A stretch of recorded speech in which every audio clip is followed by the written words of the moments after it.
said. اللهم صل على محمد وعلى آل محمد كما صليت على إبراهيم وعلى آل إبراهيم إنك حميد مجيد. اللهم بارك على محمد وعلى آل محمد كما باركت على إبراهيم وعلى آل إبراهيم إنك حميد مجيد. رب يسر ولا تعسر وتمم بالخير وبك نستعين فتح. اچھا، ہم جو ہے کل یہ والی آیت کر لیتے ہوئے یعلم الذین یجادلون فی آیاتنا ما لهم من محیص، کہ اور جان لیں گے وہ لوگ جو جھگڑتے ہیں ہماری آیات میں، نہیں ہے ان کے لیے کوئی بچنے کی جگہ۔ محیص ہم دیکھ لیے تھے کہ یہ جگہ کے لیے معنی میں آ جاتا ہے، تو ان کے لیے کوئی بچنے کی جائے پناہ نہیں ہے ان کے لیے۔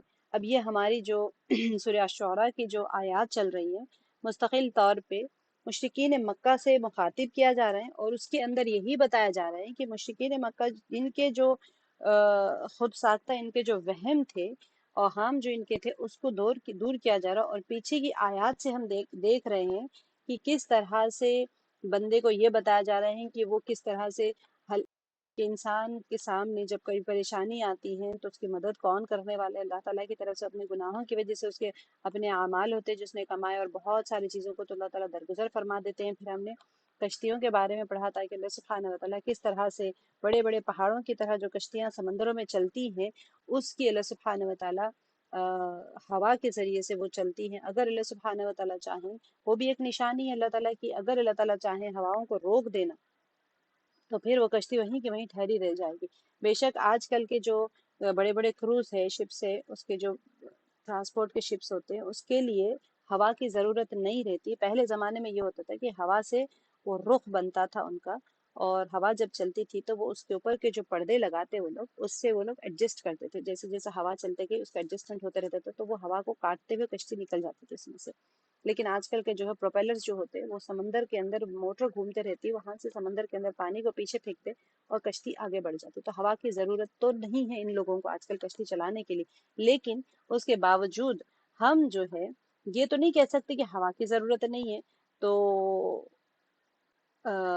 کیونکہ کشتی کو چلانے کے لیے تو ہوا کی ضرورت نہیں، لیکن اللہ سبحانہ و تعالیٰ فرما رہے ہیں کہ اگر ہوا کو روک دیں، جیسے پیچھے کی آیت میں ہم نے پڑھ لیا تھا کہ ان یشا یسکن الریح، تو اگر اللہ سبحانہ و تعالیٰ ان کشتیوں کو ہوا کو روک دے، وہ چاہے تو تھما دے ہوا کو، فیضللنا، تو وہ ہو جائیں راکد علی ظہرہ، تھمی کی تھمی اس کی پشت کے اوپر، سمندر کی پشت کے اوپر۔ ان فی ذلک لآیۃ لکل صبار شکور، تو یہ البتہ نشانیاں ہیں بہت زیادہ صبر کرنے والے اور شکر گزاروں کے لیے۔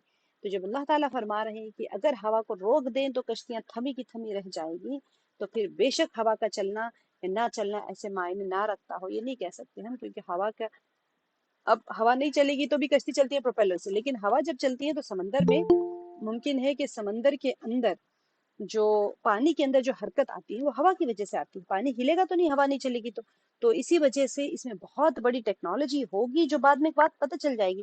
میں اس کو کل سے ریسرچ بھی کر رہی تھی کہ اگر ہوائیں نہیں چلیں گی تو کیا کشتی آگے نہیں بڑھ سکتی ہے؟